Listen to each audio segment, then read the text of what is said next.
Hello everyone, this is Colin once again. I'm making this video because I have been asked about this movie trailer. There's a movie trailer on YouTube called A Dangerous Method, which I have no idea when this movie is supposed to come out.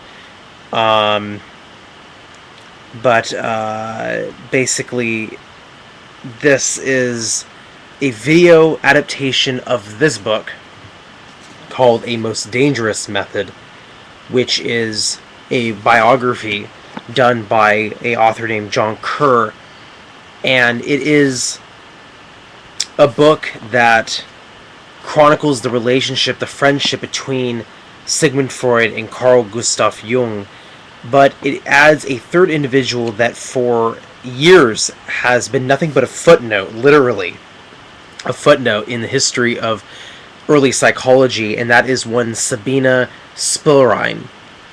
And she, first off, the reason why I'm making this video is because Hollywood, as we all know, loves to over-dramatize historical situations. Most movies that are based off of history, to some extent, are totally over-dramatized. Things are changed. Things are assumed by the director.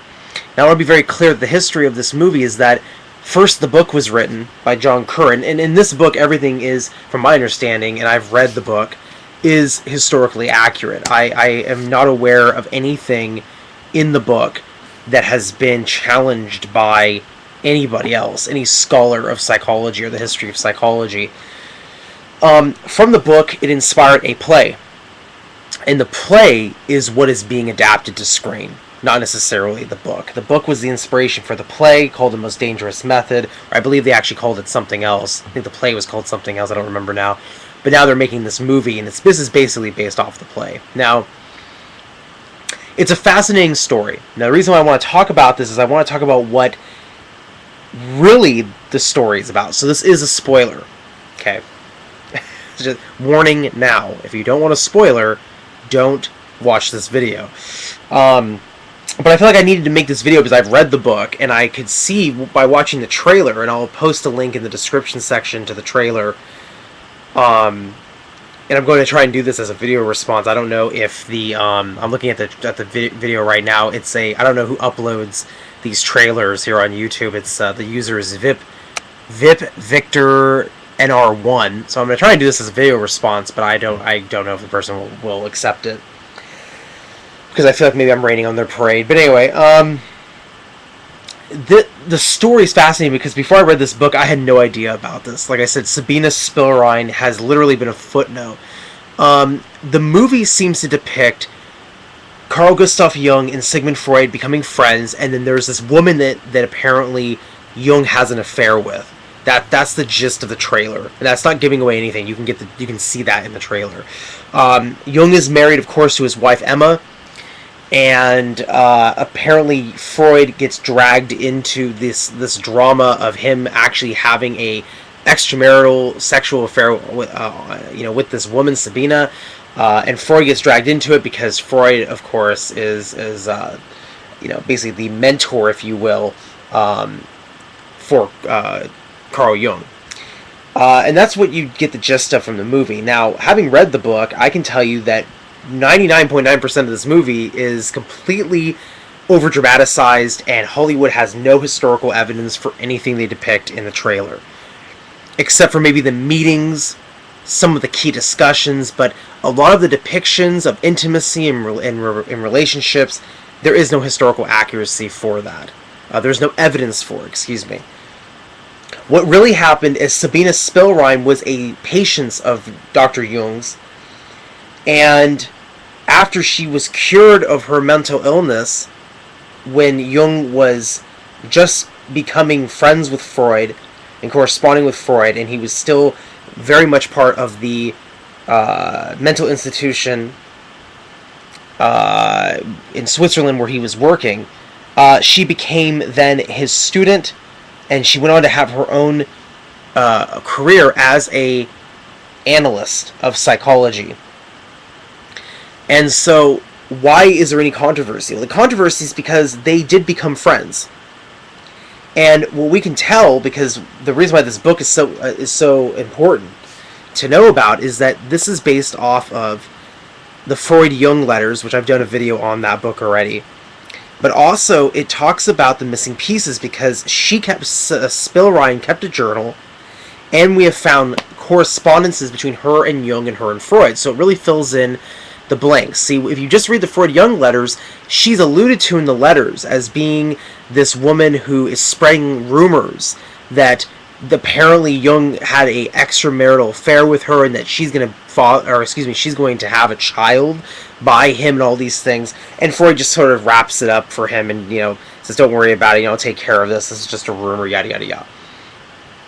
What we have found out is that Jung and her had some sort of either very, very intimate platonic relationship, or there really isn't any evidence for exactly how intense the relationship got.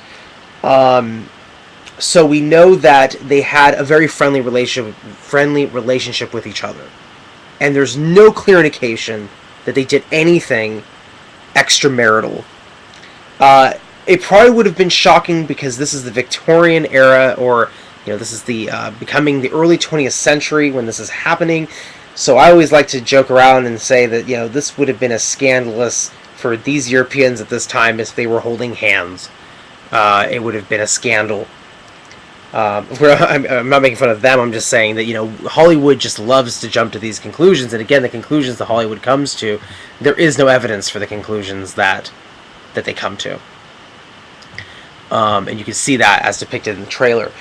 We really don't know what we know more about is what they discuss theoretically, because Spielrein, to her credit, it was instrumental in influencing not only Carl Jung but also Sigmund Freud. With regards to Freud, she was instrumental in inspiring him to make a fact, the death instinct. So in Freud's psychology, you have the eros, or the sexuality, and then you have, which is the drive, the instinct to procreate and continue life, to live life. And then there's the death instinct, which is the idea that things come to an end, there's death, and there is destruction in our species, and there's this cycle of instincts. She was instrumental in implementing the death instinct. With Jung, she was instrumental in inspiring him to look more into symbolism and mythology. She was also, to some extent, laid the groundwork for what he would end up writing as far as his book Symbols of Transformation, which I have not done a video on that, and also Elements of Psychological Types, which I'll make a video on that as well.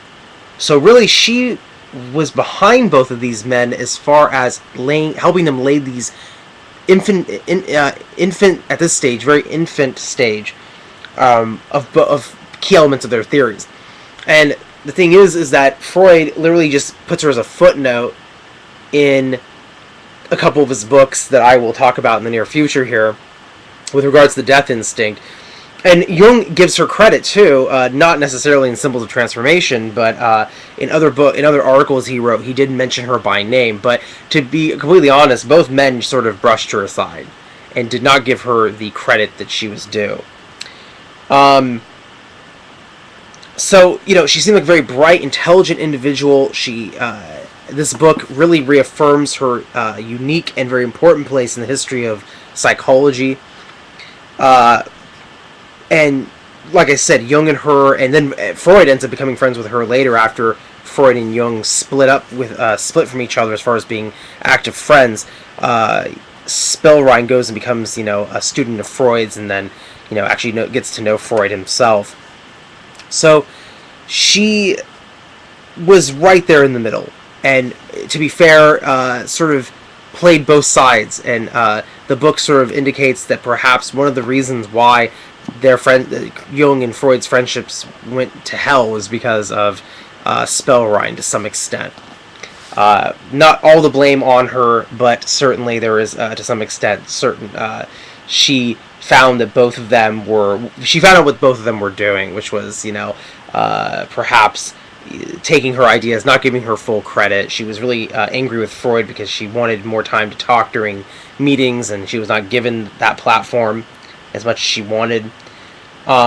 it is true that that Spellrind certainly had neurotic fantasies and projections that she put onto Jung, which Jung, there is no evidence that Jung ever went along with any of it. He's, whoa, you're getting a little too, it's getting a little too weird as far as a friendship goes. And I think he was embarrassed that he was spending so much time with a woman and collaborating with a woman who is not his wife. And I think that is where the scandal lies. But again, this is something that he ends up understanding is not an issue, because later on, to be fair, and this is recorded in all the authentic biographies of Jung, he, of course, has a polygamous relationship with a woman named Toni Wolff, and he justifies it for himself on a psychological level, and actually Toni Wolff, which basically ends up becoming his second wife, he and his first wife, Emma Jung, become friends, and there's that situation. So, again, this may seem really ridiculous. I'm talking about these people's personal lives, but I felt like I needed to make this video because really all the other biographies of Jung, I don't want to say they downplay Sabina Spellrein, but they nipped this in the bud by basically saying that there was this friendship that was happening between Carl Jung and her, and it had these very rocky moments, either because he was like, I need to be distant from you because this is getting really too crazy, or she was having these episodes of a neurotic nature, and they actually end up not being friends anymore to some extent. I mean, they really distance themselves from each other, and Spellrein moves on with her life as was probably the best thing for her to do. And in the process, she ends up really being forgotten in the annals of the history of psychology and the psychoanalytical movement, which is unfortunate. But this book reestablishes her as a very real person that deserves respect and deserves to be looked at. And she's not the villain in this story.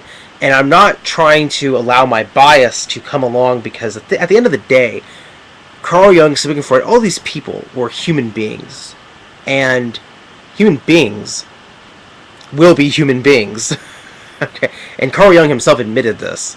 I mean, this is, he was not an idiot, and he certainly was not naive about himself. He definitely knew that what he was doing would shock society, but he, certainly attempted to use the opportunities to study himself and to study the people around him.